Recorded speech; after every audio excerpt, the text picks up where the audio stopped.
Bonjour à tous et bienvenue dans Bonjour chez vous. C'est déjà notre dernière émission de la semaine. Il y a des semaines qui passent très vite, eh bien c'en est une. Et aujourd'hui, on termine cette semaine en vous encourageant à croire pour le salut des cœurs les plus durs. Ce qui est impossible aux hommes est possible à Dieu. Et je suis avec le pasteur Ghislain et Aurélie pour terminer cette belle semaine. Bonjour à tous les deux. Bonjour. Eh bien, tu as passé une belle semaine en notre compagnie. Magnifique, Tu es magnifique. obligé de dire ça de toute manière. Non, mais c'est vrai. Et là, je conteste un peu la parole qui dit que la fin d'une chose vaut mieux que son commencement parce qu'on est triste un peu à la fin. J'avoue, on a beaucoup apprécié t'avoir. Donc, comme je dis, tu vas être obligé de revenir en fait. C'est la règle. Retraverser l'océan encore une fois. Avec plaisir. Parce que je le rappelle, au cas où certains n'ont pas vu l'émission de mardi, mais donc tu es le pasteur de Impact Centre Chrétien à Kinshasa. Oui. Tu l'as été pendant longtemps à Pointe-Noire, Congo-Brazza, et aujourd'hui tu es à Kinshasa. Je dis souvent, il faut visiter la Tour Eiffel, visiter quoi d'autre la Statue de la Liberté, peut-être. La Tour de Pise. Au Canada. Et les embouteillages de Kinshasa. Ah, ça vaut la peine. Ça vaut la peine. Monument historique. Voilà. On aime Kinshasa. Moi, Kinshasa, je vous aime. On salue tous les Quinois. C'est ça, j'avais envie de dire quinoa, mais je n'étais pas sûre. Non, tous les Quinois. On vous salue tous, on vous aime. Oui, beaucoup. Et donc aujourd'hui, on a une belle journée en perspective, une belle émission en tout cas, parce qu'on ne va pas rester toute la journée avec vous, on va vous relâcher à un moment donné, mais on va parler du salut de nos proches. Et donc, pasteur Ghislain, si tu es prêt, on va pouvoir commencer avec notre pensée du jour.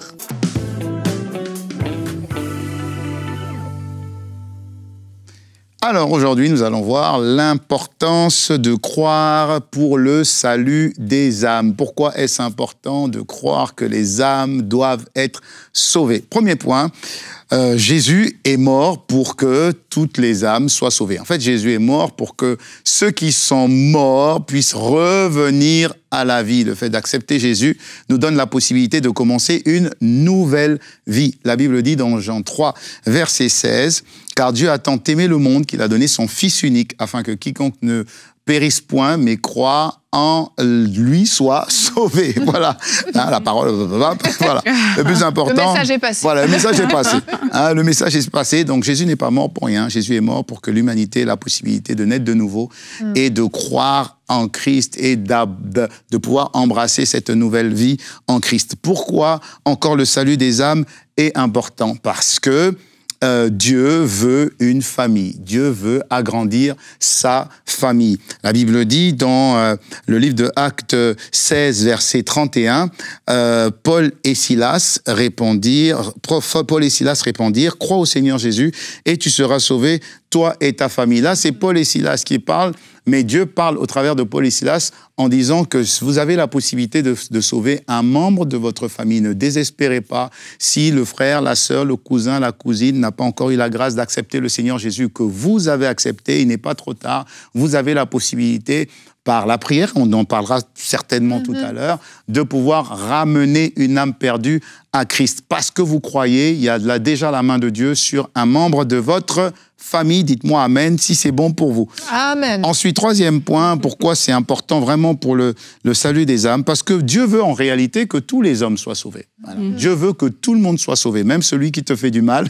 Dieu veut que sa vie lui appartienne. Dans 1 Timothée 2, verset 4, Dieu veut que tous les hommes soient sauvés et parviennent à la connaissance de la vérité. Donc c'est important de savoir que c'est pas parce que vous détestez quelqu'un que Dieu le déteste. Non, Dieu aime tout le monde. Et tout le monde peut changer parce que vous avez changé, parce que nous aussi, nous avons changé. Donc ce sont des raisons qui montrent que Dieu veut vraiment que tout le monde soit sauvé. Le quatrième point qui est important, c'est que Dieu veut que tous les sauvés soient engagés pour aller sauver. Voilà, tous les sauvés soient engagés pour aller sauver. Vous comme moi. Dans Luc 14, verset 23, la Bible dit, « Le maître dit alors à son serviteur, va dans les chemins de campagne, le long des haies, et oblige les gens à entrer afin que ma maison soit remplie. » Ça veut dire que chaque fois qu'une âme est sauvée, la Bible dit qu'il y a plus de joie dans le ciel parce qu'un nouvel enfant naît dans la maison de Dieu et Dieu est heureux. Voilà pourquoi on doit tous être engagés pour sauver les âmes. Amen. Je dis amen à ça, même si certaines fois ça peut paraître vraiment difficile, voire quasiment impossible. Il y a des situations, il y a des contextes où on se dit mais cette personne-là, son cœur a l'air tellement endurci, tellement loin de Dieu. Parfois, ça va être même l'apparence de la personne qui va nous donner cette impression, l'apparence extérieure, je veux dire l'apparence physique. Parfois, ça peut être vraiment la façon dont la personne parle, la façon dont elle se comporte, ce qu'elle vit, tout ce qu'elle fait, en fait, tout ce qui émane d'elle dit mais jamais le Seigneur ne pourra rentrer dans sa vie. Et en fait, on ne réalise pas à quel point, des fois, on a déjà condamner quelqu'un sans même avoir donné l'opportunité au Saint-Esprit de toucher le cœur de cette personne. Et en fait, parce qu'on se base sur ce qu'on voit avec nos yeux, sur ce qu'on ressent, et puis en fait, on se dit, mais non, c'est impossible. Et je me souviens avoir vraiment vécu ça plus d'une fois dans ma vie, où je rencontrais des personnes et où tu vois des gens, je sais pas, même dans les transports en commun, dans la rue, au centre commercial, peu importe, et puis tu te dis, oh là là, c'est peine perdue, quoi. En fait, c'est un espèce de réflexe, parce qu'on se base sur nos yeux. Mais en fait, Dieu est celui qui sonde les cœurs. Amen. Et Dieu voit le plus profond du cœur des gens. Et en fait, la souffrance qu'il y a à l'intérieur. Exactement. Et c'est exactement comment venir toucher le cœur d'une personne. Et là où nous, on condamne par la vue, mais en fait, Dieu est capable de toucher les cœurs les plus durs. C'est le titre de cette émission. C'est vraiment ça. En fait, on ne connaît pas l'histoire des gens. Non. Et même à l'église, il y a des personnes que, quand ils vous racontent leur passé, je me dis, wow, c'est fou, ça a été ça. Vraiment. Mais on ne les reconnaît pas. Et c'est cette capacité à voir, en fait, plus loin que ce qu'on voit aujourd'hui, qui est nécessaire quand on traite un thème comme celui qu'on est en train de traiter. C'est de se dire que chaque personne a son histoire, en fait. Et l'histoire de tout le monde n'a pas commencé de manière glorieuse. Les gens ont leurs souffrances, les gens ont eu des défis dans la vie. Les personnes ont été dans des situations où peut-être on n'est jamais passé par là. Et si on était passé par là, c'est pas sûr qu'on serait meilleur. Donc parfois, c'est autant de choses en fait qu'il faut juste mettre en perspective et se dire, quel que soit ce que je vois, Dieu a un plan en fait. Il y a un avenir, il y a encore de l'espérance pour les personnes, quel que soit ce qu'on voit aujourd'hui. Parce que oui, les témoignages, parfois on voit des témoignages des gens à l'église, ils te disent avant j'étais chef de gang, bon, on va en parler d'un témoignage là. Mais c'est ça, il y a des témoignages quand même, des filles qui vont te dire avant j'étais une prostituée, avant je faisais ceci, cela, mais on dirait pas aujourd'hui, mais Dieu avait un meilleur plan pour elle. Vraiment, on dirait pas aujourd'hui, c'est comme tu dis. Puis effectivement, Pasteur Ghislain, tu voulais nous partager un témoignage pour aussi encourager justement à croire l'impossible, parce qu'il y a certains cas où vraiment c'est compliqué. Tu avais un témoignage justement d'un ancien chef de gang qui est venu au Seigneur, que tu as vu, que tu as connu au travers de ton ministère. Raconte-nous comment ça s'est passé. Ça a commencé avec un appel à l'évangélisation déjà. Voilà, Dieu avait touché mon cœur. Je suis dans le ministère depuis un certain moment, donc pasteur et tout ça. Mais en voyant un petit peu la misère autour de nous, il y a eu comme un pincement au cœur vis-à-vis des démunis. Voilà. Et c'est ce qui est important, c'est qu'on peut évangéliser, mais on n'est pas appelé à évangéliser n'importe où et n'importe qui. Voilà. Donc cet appel à l'évangélisation, c'est comme j'ai eu vraiment un sentiment, un fardeau. Voilà, un fardeau. On a est-ce que je peux appeler ça une race de personnes? C'est un peu péjoratif, mais une catégorie de personnes qu'on peut appeler les koulounas, ou on les appelle les koulounas. Donc ce sont des jeunes gangs qui violent, tuent, vendent des membres, voilà. Wow. Et donc j'ai eu un appel à l'évangélisation auprès de ce type de personnes. D'accord. Voilà. Et donc, j'ai acheté un véhicule pour ça, mais bon, voilà, c'était juste un pick-up. Hein, oui. Ça. Et j'ai pris mon coach sportif qui était relativement baraqué. Et c'est bien parce que Dieu met toujours à côté de vous des personnes qui vont vous faire rentrer.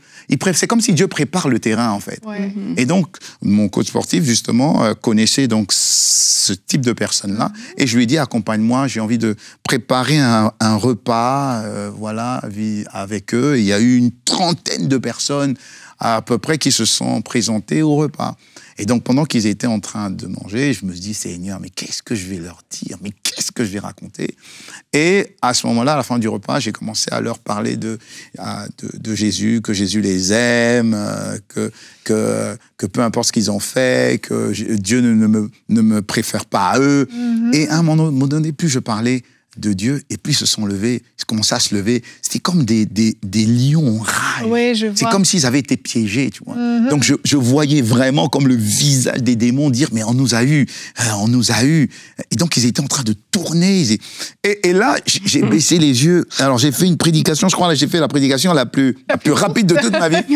Et j'ai baissé les yeux, alors j'ai dit, bon, Jésus vous aime, et vraiment, vous êtes venus dans votre état et vous pouvez partir différemment. Vous pouvez partir changer parce que Dieu est capable de le faire. Moi, je ne peux pas le faire, mais Dieu est capable de le faire. Voilà. Dieu ne vous juge pas. Et je fermais les yeux et puis je dis, bon, vraiment, si vous voulez vraiment accepter le Seigneur, vous pouvez vous mettre à genoux. Si vous voulez, hein, vraiment, si vous voulez.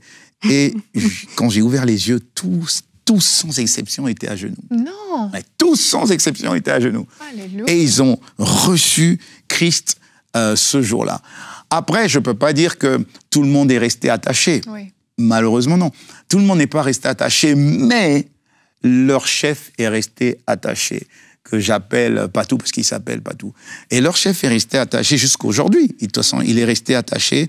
Et c'est comme si j'étais pris d'empathie pour lui. Donc, je me suis approché de lui, j'ai voulu le connaître, j'ai voulu connaître son histoire. Je me suis rendu compte qu'il venait de Kinshasa. Tiens. C'est comme si c'était prophétique. Tu étais à Pointe-Noire. J'étais à Pointe-Noire, c'est vrai, très juste. J'étais à Pointe-Noire à ce moment-là. Donc, j'ai su qu'il venait de Kinshasa. Et je me suis approché de lui. Je me suis rendu compte qu'il avait une fille. J'ai voulu rencontrer sa fille, qui était dans une maison d'accueil. Je me suis rendu compte qu'il faisait tout pour payer un petit peu les études de sa fille, donc je me suis mis garant pour payer les études de sa fille. Et je passe, il a arrêté de voler, il a arrêté la rue.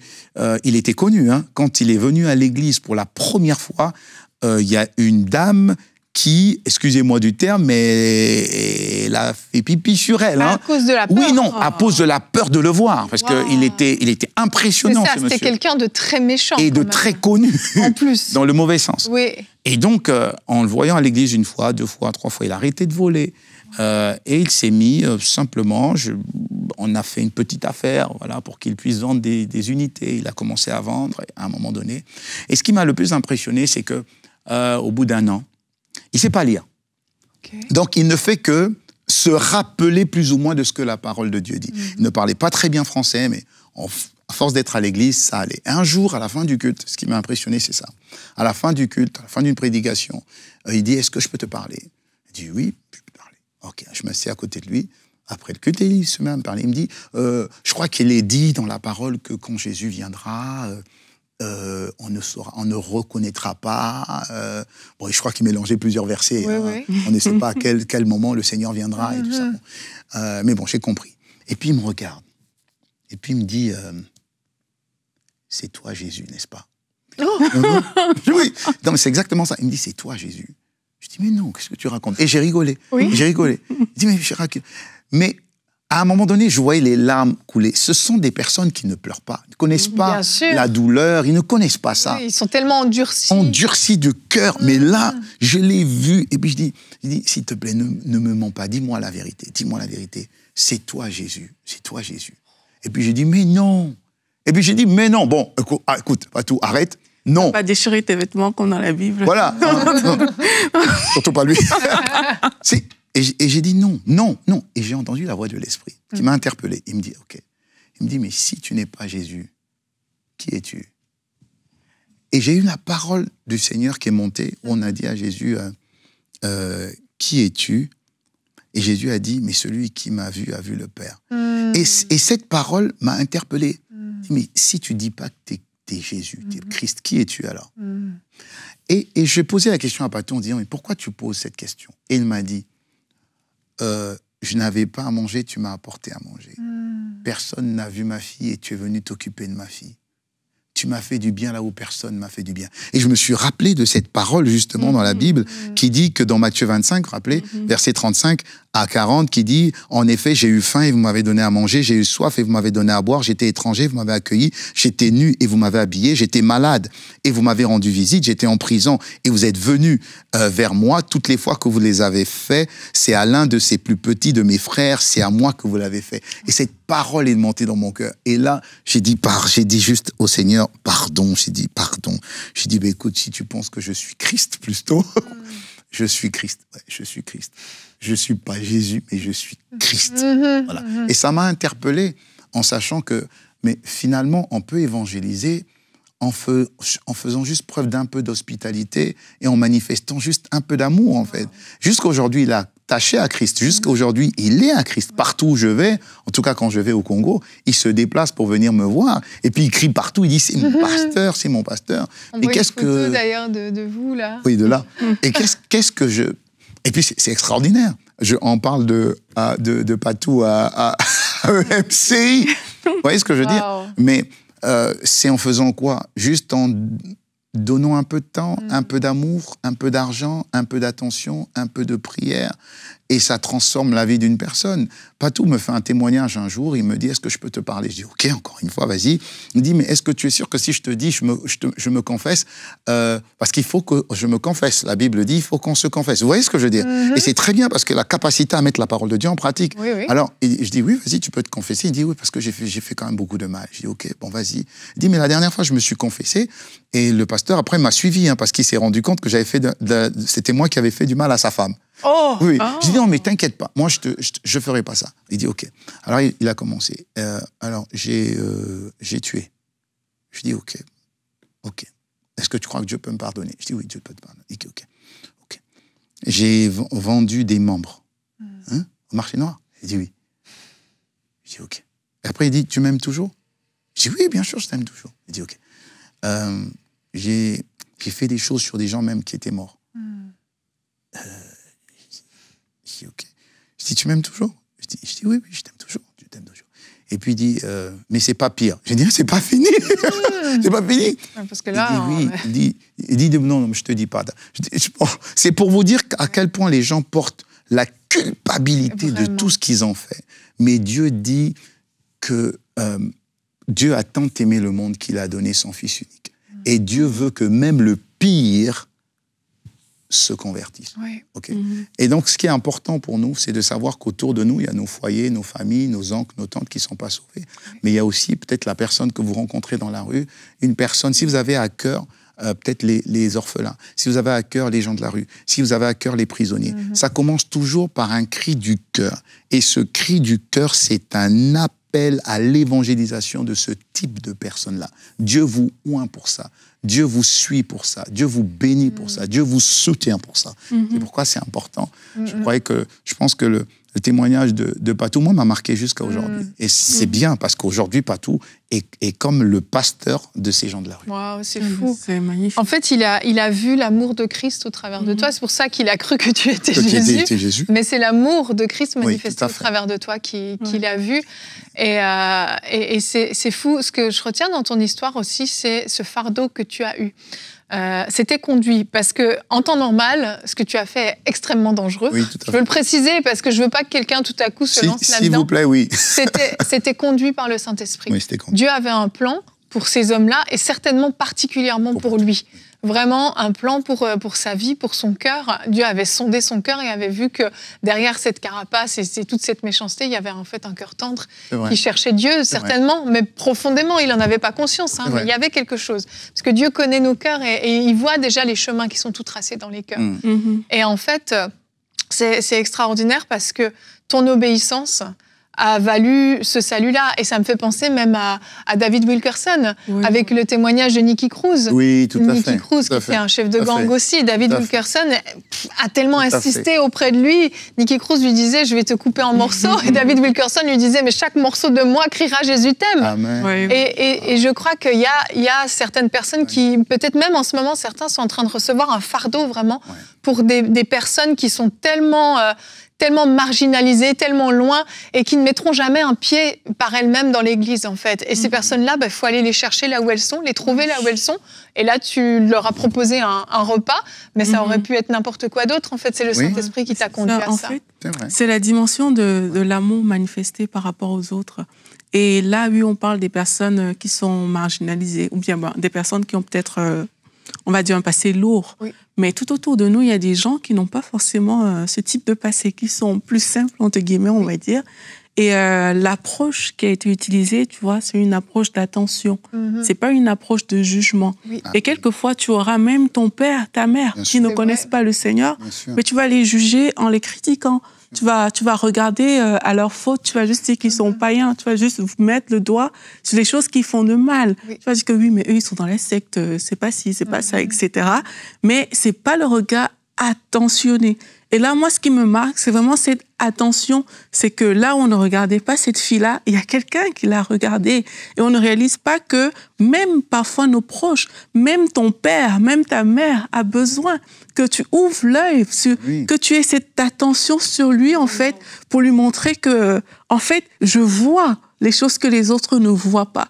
Et ça, c'est important parce que parfois, quand on parle des sujets comme ça, oui, les gens vont aller dans la rue, courir, chercher des orphelins et tout. Gloire à Dieu, on veut que ça se passe comme ça, mais ouvrons aussi les yeux sur même les gens qui nous entourent. Ton père a besoin de cette attention, ta mère en a besoin, tes frères et tes sœurs qui ne connaissent pas encore le Seigneur, ils en ont besoin. Et parfois, pour nos proches, on se dit, mais non, on a tout fait, on a essayé. Mais comment est-ce que tu as essayé? Tu as essayé avec tes critiques, tu as essayé avec ton jugement. Mais aujourd'hui, essaie avec l'amour, essaie avec l'attention, essaie avec cette façon-là de faire. Et peut-être qu'il y a quelque chose qui va changer. Bibliquement, il y a peut-être un témoignage biblique. Regardez, par exemple, Jésus. Jésus est allé dans le pays de Gadara juste pour le fou de Gadara. C'est vrai, oui. Ça veut dire que tous ceux de Gadara repoussaient le fou. Mais au plus profond du fou de Gadara, il y avait quand même comme un cri pour la libération et la délivrance. Et Jésus a entendu ce cri. Amen. Il a traversé, il est venu le délivrer. Et il a, parce que dans le fou, cette personne qui est devenue saine de corps et d'esprit, à l'intérieur, c'était un évangéliste incroyable. Oui. Donc, des fois, il y a autour de nous, comme tu disais, nos proches, ou même, vous avez le petit Lazare qui est au coin de votre rue, qui est devant votre travail. Cette personne-là, vous passez tout le temps devant, et vous avez votre regard qui tombe sur cette personne tout le temps, au lieu de la critiquer, et parce qu'elle vous interpelle, ça veut dire que Dieu t'appelle peut-être à un moment donné à t'arrêter auprès de cette personne, lui parler de Jésus, faire la délivrance, mais vraiment de manière... Ça veut dire juste lui faire accepter Jésus. Oui. Et tu ne sais pas ce que Dieu a prévu pour cette personne, mais tu es le canal par lequel Dieu veut passer. C'est vrai, c'est vrai. C'est là qu'on voit justement, il y a des plans en fait qui nous dépassent, qui nous surpassent. Et j'aimerais vous encourager avec notre verset du jour. En fait, c'est dans le contexte du jeune homme riche qui a refusé de tout vendre pour suivre Jésus. Et Jésus va expliquer à ses disciples qu'il est plus difficile à un homme riche d'entrer dans le royaume des dieux qu'à un chameau de passer par le trou d'une aiguille. Et là, les disciples lui répondent, mais qui peut être sauvé? Parce que effectivement, ça a l'air un peu compliqué, voire impossible. Et Jésus va répondre dans Luc 18 au verset 27, il va dire ce qui est impossible aux hommes est possible à Dieu. Et ce verset, on l'aime beaucoup quand il s'agit de la guérison, quand il s'agit de plein de choses, mais en fait, ce verset, dans ce contexte-là, nous parle clairement du salut. C'est vrai. Du salut, ce qui nous semble impossible, les saluts qui nous semblent impossibles, Jésus va dire c'est possible à Dieu. Et en fait, j'aimerais vraiment que quelqu'un puisse recevoir cet encouragement aujourd'hui. Peut-être que ton mari n'est pas encore sauvé, ton épouse n'est pas encore sauvée, ton enfant n'est pas encore sauvé. Eh bien, aujourd'hui, on veut s'accorder avec toi et on veut dire que ce qui est impossible aux hommes est possible à Dieu. Ce que toi, tu ne peux pas faire, comment toi, tu ne peux pas convaincre ton mari, ton enfant, ton oncle, ta tante, tes parents, Dieu peut le faire au travers du Saint-Esprit. L'œuvre de conviction, c'est le Saint-Esprit qui le fait.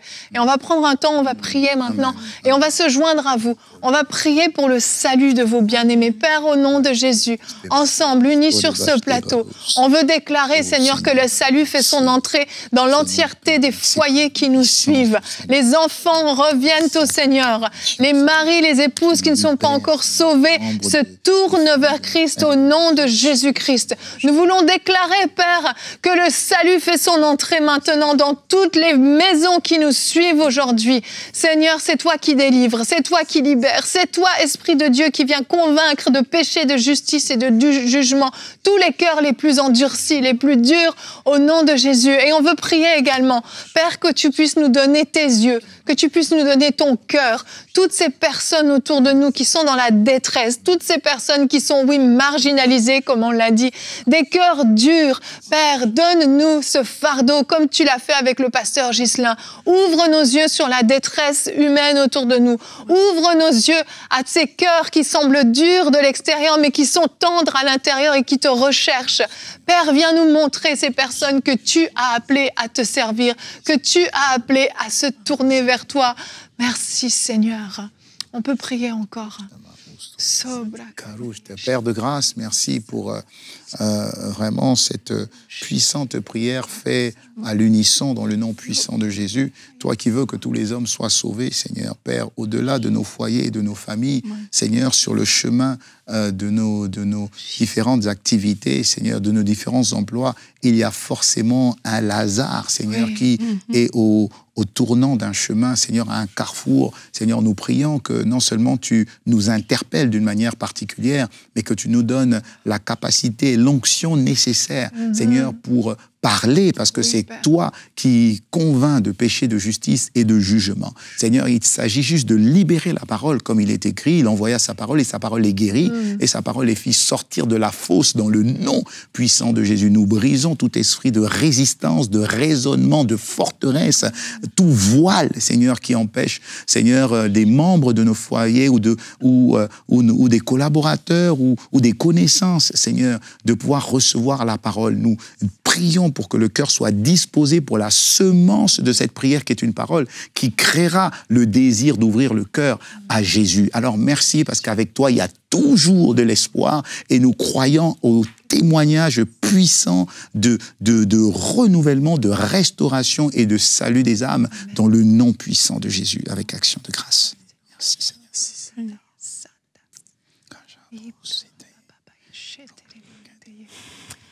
Amen. Merci, Père. Merci, Seigneur. Alléluia. Seigneur a parlé à quelqu'un aujourd'hui, j'en suis convaincue, je le ressens vraiment. Certains, vous avez été vraiment interpellés. Et j'aimerais vous encourager à ne pas laisser cette semence que Dieu a déposée dans vos cœurs être arrachée ou être écrasée par la peur, par le doute, par les raisonnements, que vous osiez vraiment faire preuve d'audace désormais dans votre quotidien et oser faire tellement la différence. Je me dis que si tu n'avais pas obéi en fait à cette parole que le Seigneur t'a donnée, que tu n'étais pas allé là-bas, mais en fait, cet homme et d'autres de ces hommes qui se sont tournés au Seigneur auraient continué à faire le mal aussi. Ou seraient morts, parce qu'il y en a beaucoup qui ont été même les vies qu'ils ont prises. C'est ça. Et je me dis que c'est une vie transformée, mais par ricochet, c'est d'autres vies transformées. Exactement. C'est des femmes qui n'ont pas été violées, c'est des hommes et des personnes qui n'ont pas été tuées. Amen. Et par ricochet, ça bouleverse vraiment toute une société, en fait. Ouais. Et il y a des fois des actions qu'il faut oser poser, il faut faire preuve d'audace. Et je vous invite vraiment à être des personnes audacieuses et à croire, oui, pour le salut des cœurs les plus endurcis, les plus durs, et à ne plus poser de jugement, à ne plus vous baser sur ce que vous voyez, mais à vous baser sur ce que le Saint-Esprit met dans votre cœur. Quelle belle émission. Merci pour ce témoignage. Vraiment, j'ai été extrêmement édifiée par cette histoire. Merci pour ton obéissance aussi, d'avoir osé poser cette action courageuse. Et puis surtout, merci d'être venu nous voir dans Bonjour chez vous. Merci beaucoup. Merci beaucoup, c'était magnifique. On a été bénis, vraiment, vraiment. On était comme à la maison. C'est vraiment Bonjour chez vous. Voilà, j'étais vraiment comme chez moi. Merveilleux. Concept réussi. Voilà, c'est sûr. J'espère que vous aussi, vous vous sentez comme à la maison avec nous. En tout cas, nous, on vous attend dès lundi. On sera là, présent au poste et on a hâte de vous retrouver. Que Dieu vous bénisse et passez un très bon week-end dans la présence de Dieu. Merci.